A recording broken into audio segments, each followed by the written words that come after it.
Math class 12th में आपका स्वागत है। यहाँ अपन ने कल योग तक पढ़ा था, अवयवों का योग। आज पढ़ेंगे अवयवों का व्यवकलन।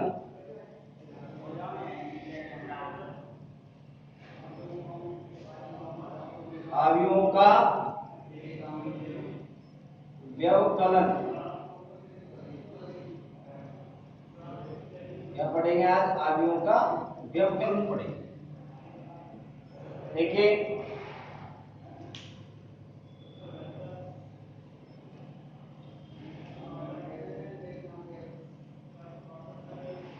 जब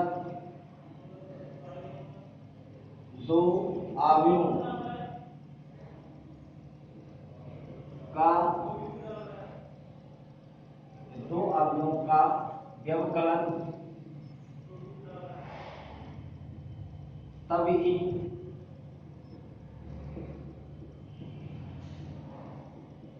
संभव है जब दोनों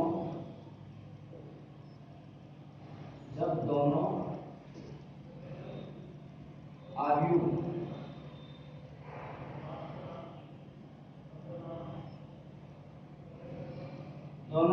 समान क्रम के हो तथा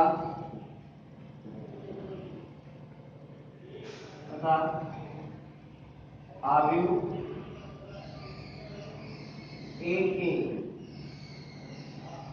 प्रत्येक अवयव में से अवयव बी का प्रत्येक संगत अवयव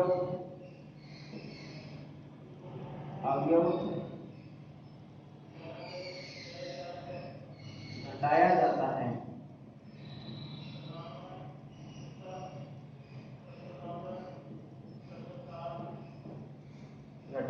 है। तब प्राप्त मान भी एक अवयव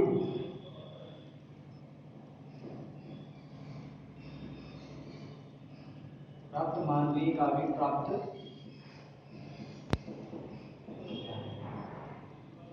जैसे या ए कोई अवयव है जो ए आई जी एन गुणा एन कोटि का है और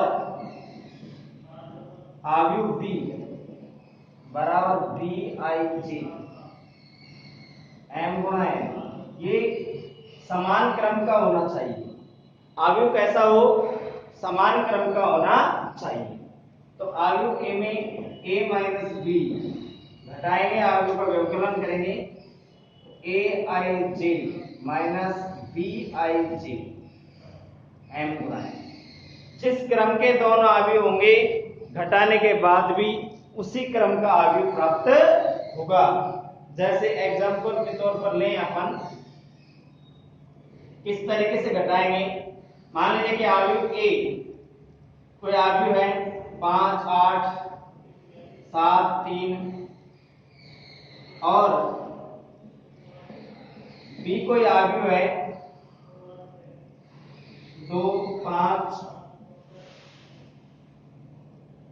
4 8 हो, तब आप a माइनस बी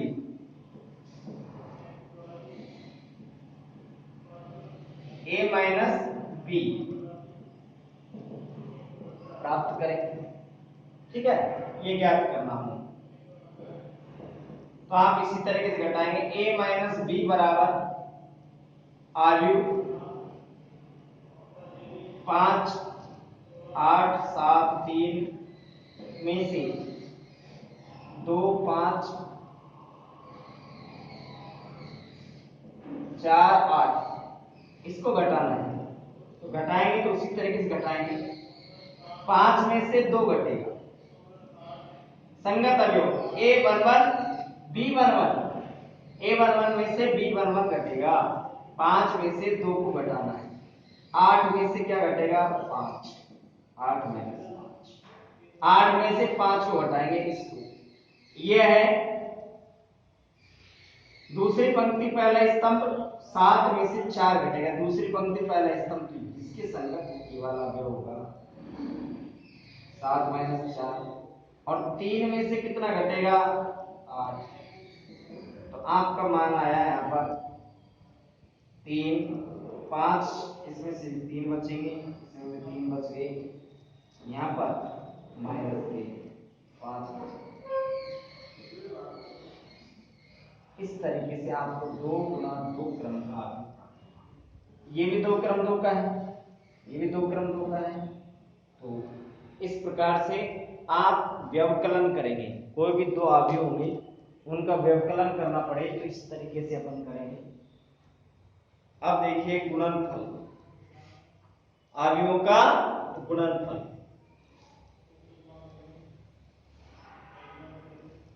दो अवयवों का गुणनफल कब होगा, तो देखिए 2 अवयवों का गुणनफल या तो दोनों अवयव समान क्रम के हों तो भी चलेगा, और या सीधी सी बात यह है कि पहले अवयव का स्तंभ और दूसरे अवयव जिसके साथ गुणा कर रहे हैं उसकी पंक्ति परस्पर क्या आनी चाहिए, बराबर होनी। तो अवयवों का गुणनफल क्या पड़ेगा, अवयवों का गुणनफल,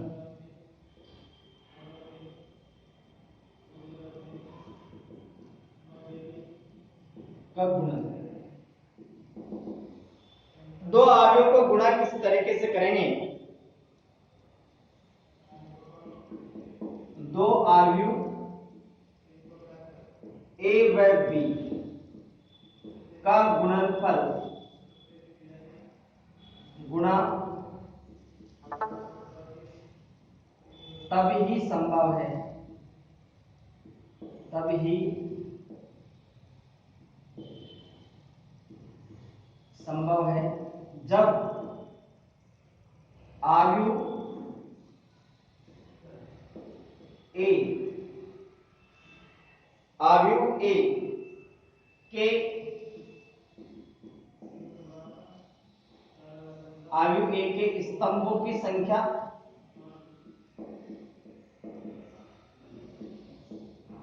और अवयव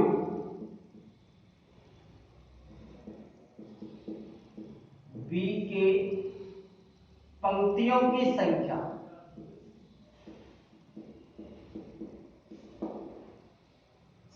समान हो तो दोनों अवयवों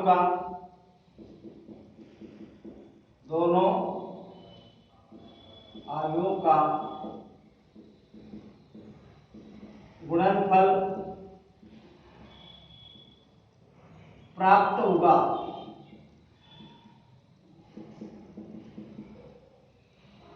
दोनों अवयवों का गुणनफल तभी प्राप्त होगा, 2 अवयव A व B का गुणनफल तभी संभव है जब अवयव A के स्तंभों की संख्या और अवयव B की पंक्तियों की संख्या समान हो, तो दोनों अवयवों का गुणनफल प्राप्त होगा। उसी कंडीशन में अवयवों का गुणनफल प्राप्त हो सकता है। अब देखिए कि जैसे मान लीजिए कि A कोई अवयव है Aij, इसमें m गुणा p, चाहे उसमें मान सकते हैं m गुणा p, और अवयव जो B है Bij, इसके अवयव है जिसमें p गुणा n। कहने का मतलब यह है कि यहां पर ये p, यहां तो स्तंभों की संख्या या पंक्तियों की संख्या दोनों क्या होनी चाहिए, समान। तब a गुणा b बराबर aij गुणा bij किस क्रम का प्राप्त होगा, बचा जो शेष m गुणा n क्रम का अवयव प्राप्त, m गुणा n क्रम का अवयव प्राप्त हो जाएगा। जो अवयव अपन छोड़ेंगे उसी क्रम का अवयव बनेगा। तो अवयव ए बराबर बी। इस तरीके से आपको अवयव का गुणनफल करना है। अब आपको एक उदाहरण लेकर के समझे कि दो अवयवों का गुणनफल किस तरीके से करेंगे। देखिए, अवयव का अपन एग्जांपल लेकर के गुणा करना सीखेंगे, क्योंकि गुणा काम में आएगा। अपने सवाल भी आएंगे जिसमें अवयव दे देगा ए और बी और कहेगा कि दोनों अवयवों को गुणा कीजिए, जोड़िए, घटाइए। 3.2 में आप पहले प्रश्न देख सकते हैं कि दो अवयव दे दिए, उनका योग ज्ञात करवा रहा है, कभी व्यवकलन ज्ञात करवा रहा है, कभी गुणनफल ज्ञात करवा रहा है। इस तरीके से आप भी अवयवों का गुणनफल देखिए, गुणनफल ज्ञात करवाएगा। तो मान लीजिए कि ए अवयव माना अपन ने कि अवयव ए 2 1 3 4 है, ये अवयव ए है, 2 गुणा 2 क्रम का अवयव है। और बी अवयव मान लिया अपन ने कि बी जो अवयव है 1 2 -1 3 2 4। एक मान लो छोटी संख्या ले लेते हैं अपन। यह आपका 2 गुणा 3 क्रम का है, 2 गुणा 3 क्रम का है। आपने देखा कि यहाँ ये स्तंभों की संख्या, यहाँ पर पंक्तियों की संख्या बराबर है, तो आपका यहाँ पर a गुणा b संभव है। a को किससे गुणा कर सकते हैं? b से गुणा कर सकते हैं। तो देखिए, a गुणा b, अवयव a को अवयव b से गुणा करेंगे, 2 3 1 4। यहाँ पर गुणा किस तरीके से करेंगे? देखिए, 1 3 2 2 -1 और 1। आप इसका गुणा करना चाहते हैं तो ये जो पंक्ति है इस स्तंभ से गुणा होगी, इस स्तंभ से क्या करोगे? गुणा। अरे बात समझ में कि पहली पंक्ति पहले स्तंभ से, पहली पंक्ति दूसरे स्तंभ से, पहली पंक्ति तीसरे स्तंभ से, इस तरीके से गुणा होगी। फिर दूसरी पंक्ति पहले स्तंभ से, दूसरी पंक्ति दूसरे स्तंभ से, दूसरी पंक्ति तीसरे स्तंभ से, इस तरीके से ये गुणा होगी। तो ध्यान से देखिए कि भाई 2 को 2 से गुणा, 2 को 1 से गुणा करेंगे, 2 गुणा 1, चलो लिख लो, प्लस 1 गुणा किससे होगा? 3 से, 3 गुणा 1। ठीक है। इसके बाद में ये जो पहली पंक्ति है, फिर इसके बाद में इससे गुणा होगी, तो क्या होगा? 2 को 2 से गुणा करेंगे, 2 गुणा 2 प्लस फिर 1 किससे गुणा होगा? 2 से। ये अवयव इससे गुणा होगा, ये वाला अवयव इससे गुणा होगा, तो 2 गुणा 1। अच्छा, फिर इसके बाद में किससे गुणा होगा? इससे आकर के गुणा होगा। तो कैसे? 2 किससे गुणा होगा? -1 से गुणा होगा, 2 गुणा -1 प्लस 1 किससे गुणा होगा? नीचे वाले अवयव से, 1 गुणा 1। ये आई क्या पंक्ति समझ में? देखिए, ये जो पहली पंक्ति है ये पहले वाले स्तंभ से गुणा होगी। तो गुणा करने का तरीका यह है कि इसका जो पहला अवयव है वो इसके साथ गुणा होगा, दूसरा अवयव है जो इसके साथ गुणा होगा, बीच में प्लस के चिन्ह आएंगे। इसके चिन्ह आएंगे प्लस के। आप ऐसे ही इसको इससे गुणा करें, तो 2 किससे गुणा होगा? 2 से। फिर 1 किससे गुणा होगा? 2 से। फिर 2 किससे गुणा होगा? -1 से। 1 किससे गुणा होगा? 1 से। और आप इनको प्लस करेंगे, साथ के साथ क्या करेंगे? प्लस करते हुए चलना है। देखो, अब आपका इस पंक्ति का नंबर है, इस पंक्ति का नंबर है तो इसी स्तंभ से है, 3 का गुणा नंबर आएगा 1 से,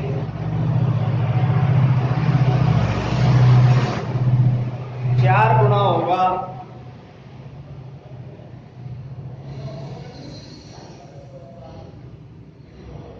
4 गुणा हो जाएगा 3 से, तो 2 किससे गुणा होगा, फिर इस वाले स्तंभ से करें, 3 गुणा 2, ये पंक्ति अब इस स्तंभ से गुणा होगी, ये पंक्ति अब इस स्तंभ से गुणा होगी, तो 2 को किससे गुणा करेंगे, 3 को किससे गुणा करेंगे, 2 से, प्लस 4 को किससे गुणा करेंगे, 2 से।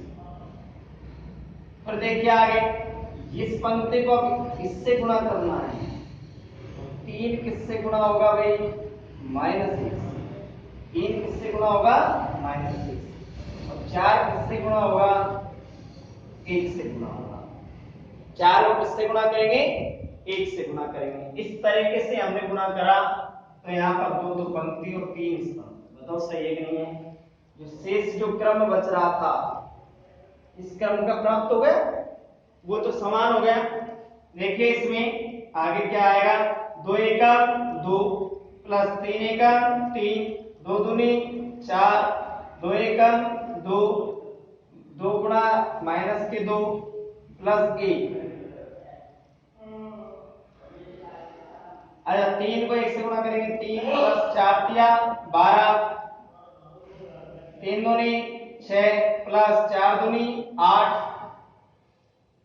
-3 प्लस 4, 2 गुणा 3, क्रम का आगे होगा, अंत में क्या प्राप्त होगा, 3 और 2 को जोड़ेंगे 5, 4 और 1 को जोड़ेंगे 5, इसमें से इसको घटा के -1, इसको इसको जोड़ेंगे 15, 12 और 3 15, 6 और 8 14, और -3 और प्लस का 4 है, तो क्या बचेगा, प्लस का 1, 2 गुणा 3 क्रम का। इस तरीके से आप गुणा करेंगे, गुणा करने के बाद भी इस तरीके से प्राप्त करना है। तो जहां पर गुणा करने की बात आए आव्यूहों को, तो अपन इसका प्रयोग करेंगे, इस तरीके से आप आव्यूहों को गुणा करना सीखेंगे। इसके बाद में आगे फिर नियम है अगला, ये आव्यूहों का गुणा का था, गुणा कर लिया, अब है अदिश गुणन, आव्यूहों से अदिश गुणन। अदिश गुणन क्या है कि अदिश संख्या, अदिश संख्या आप जानते हैं सदिश और अदिश, आपने फिजिक्स में पढ़ा होगा सदिश और अदिश के बारे में। तो सदिश जो होती है राशि, उसका केवल मापांक होता है, क्या होता है, मापांक। कहने के बाद अदिश का जो होता है वो केवल मान होता है, 2 4 5 10 जो भी अदिश संख्या है, ठीक है, तो वो होती है अदिश गुणन। तो अदिश संख्या से आप गुणा करें, तो यहां पर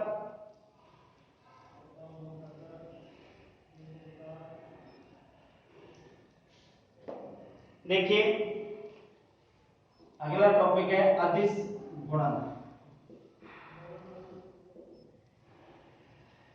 अदिश गुणन अगला जो नियम है, अवयवों से अदिश गुणन,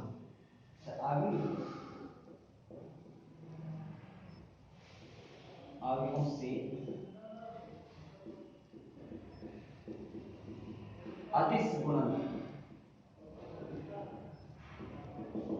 अदिश गुणन का मतलब है कोई भी अवयव है और उसको अदिश संख्या से क्या करें, गुणा करें, तो उसका प्रत्येक अवयव में वो गुणा होगा, उस मान से गुणा हो जाएगा प्रत्येक अवयव। देखिए अवयव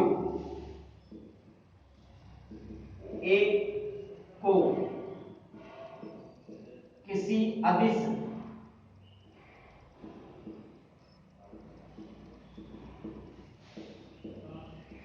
अदिश संख्या n से गुणा किया जाए तो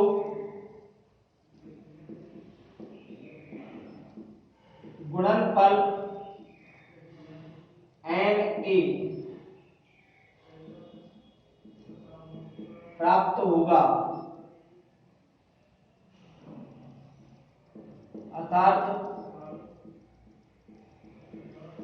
अदिश संख्या का गुणा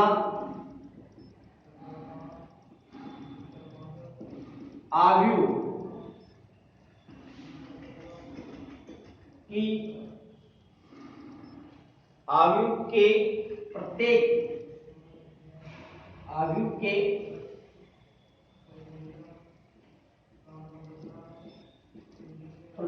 अवयव से गुणा करेंगे। तो अदिश गुणा है कि अदिश संख्या का जो गुणा है आव्यूह के प्रत्येक अवयव से गुणा करेंगे। अदिश गुणन का मतलब यही होता है कि आव्यूह a को किसी अदिश संख्या n से गुणा किया जाए तो गुणनफल na प्राप्त होगा। अर्थात किसी अदिश संख्या का गुणा आव्यूह के प्रत्येक अवयव से गुणा करेंगे। अदिश संख्या का गुणा आव्यूह के प्रत्येक अवयव से गुणा करेंगे। कि प्रत्येक अवयव से गुणा करना आवश्यक है। आव्यूह के प्रत्येक अवयव से गुणा करेंगे तभी आपको इसमें सही मान प्राप्त होंगे। देखिए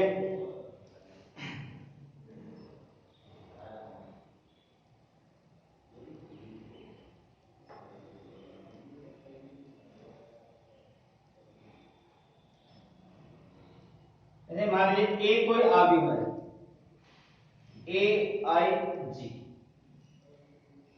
m गुणा n कोटि का है।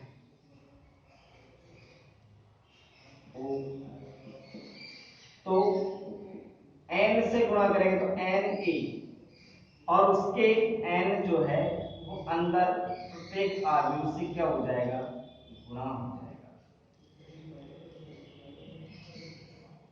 इस तरीके से प्राप्त होगा।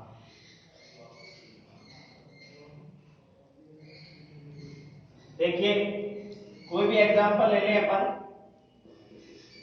एग्जांपल से समझ में आएगा कि आव्यूह a बराबर -1 5 3 2 है को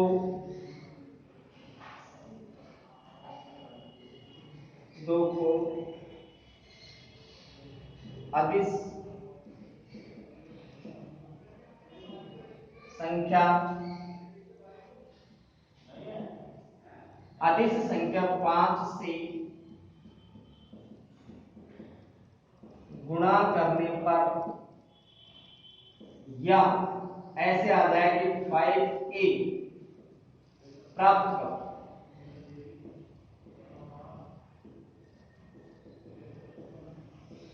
5a का मतलब है कि a को 5 से गुणा करेंगे तो उसका मान प्राप्त करो, या किसी अदिश संख्या 5 से गुणा करने पर। तो आप यहां पर गुणा करेंगे तो किस तरीके से गुणा करेंगे, देखिए कि 5 गुणा a आव्यूह से कर रहे हैं तो 5 यहां पर प्रत्येक अवयव से गुणा होगा। -1 5 3 2 तो यहां पर 5a बराबर माइनस का 1 गुणा 5 5 गुणा 5 3 गुणा 5 और 2 गुणा 5 क्या आएगा इसका मान, माइनस के 5 पचम 25 5 15 5 दूनी 10 2 गुना। ठीक है, तो इस तरीके से आप आव्यूह प्राप्त करें गुणा करके। यह आपका अदिश गुणन है। अब कुछ इसके नियम है, गुणधर्म है जो आप पहले से परिचित है। आव्यूह के कुछ गुणधर्म है। गुणधर्म में देखें तो आपको पता है क्रम विनिमेयता, सहचार्यता, संवर्त। यहां पर क्रम विनिमय और सहचार्यता का नियम है।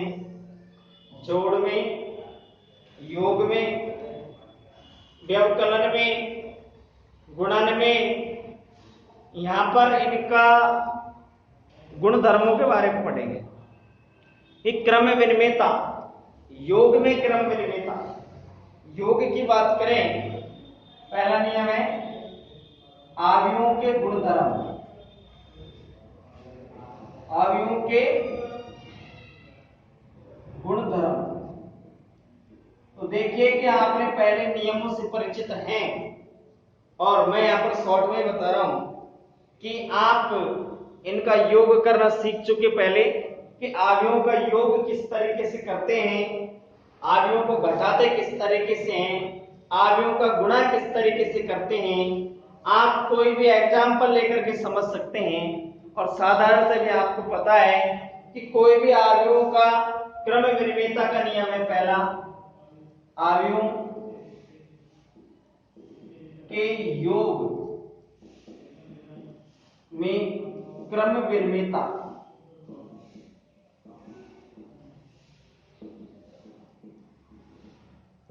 तो योग के नियम पढ़ रहे क्रम विनिमयता। क्रम विनिमयता में क्या है कि आप पहले क्रम विनिमयता से परिचित हैं।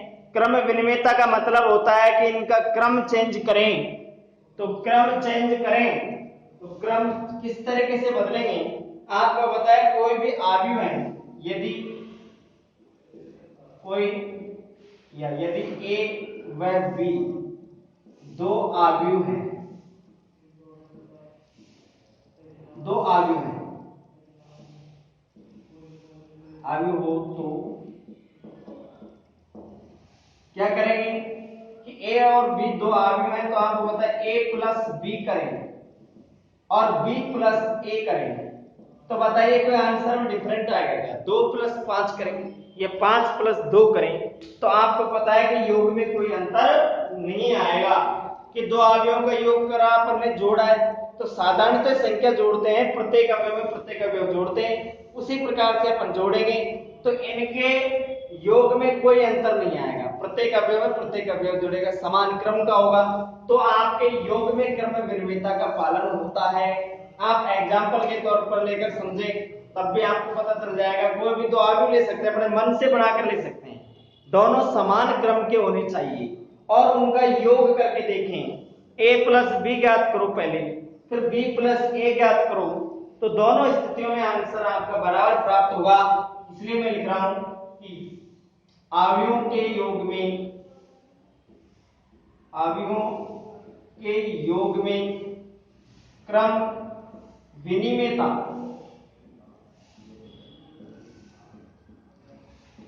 का पालन होता है। ठीक है, अवयवों के योग में क्रम विनिमयता का पालन होता है, ये निश्चित है। सहचार्यता देखें, इसी का दूसरा है सहचार्यता।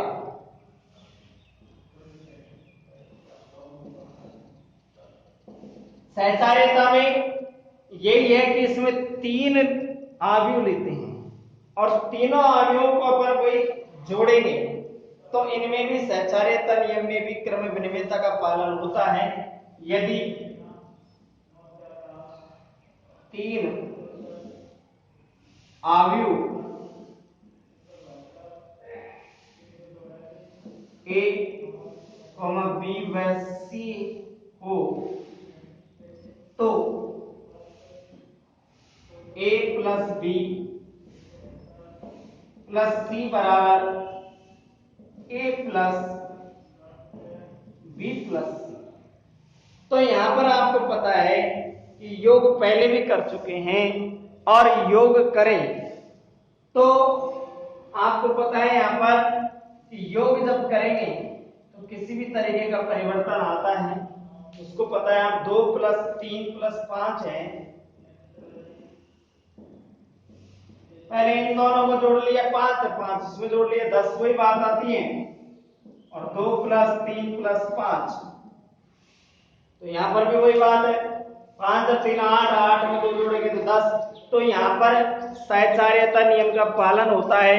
ऐसे ही आप अवयवों में पहले ए और बी को जोड़ लिया, जो आंसर आया उसमें सी को जोड़ देंगे और ऐसे ही बी और सी को जोड़ लिया, जो आंसर आया उसमें ए वाला जोड़ देंगे तो आपके आंसर में कोई अंतर नहीं आएगा। आप जोड़ करके देखें तो आपका कोई आंसर में डिफरेंट नहीं आता है। इसलिए आप लिख सकते हैं कि अवयवों के योग में सहचार्यता का पालन होता है। ये आपका नियम है। मैंने आपको सीधे नियम के तौर पर बता दिया कि लिख देंगे अवयव। इनके एग्जाम्पल लेकर के भी आप समझ सकते हैं।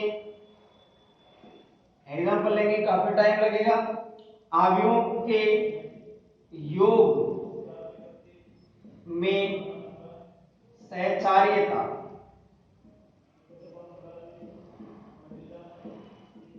का पालन होता है।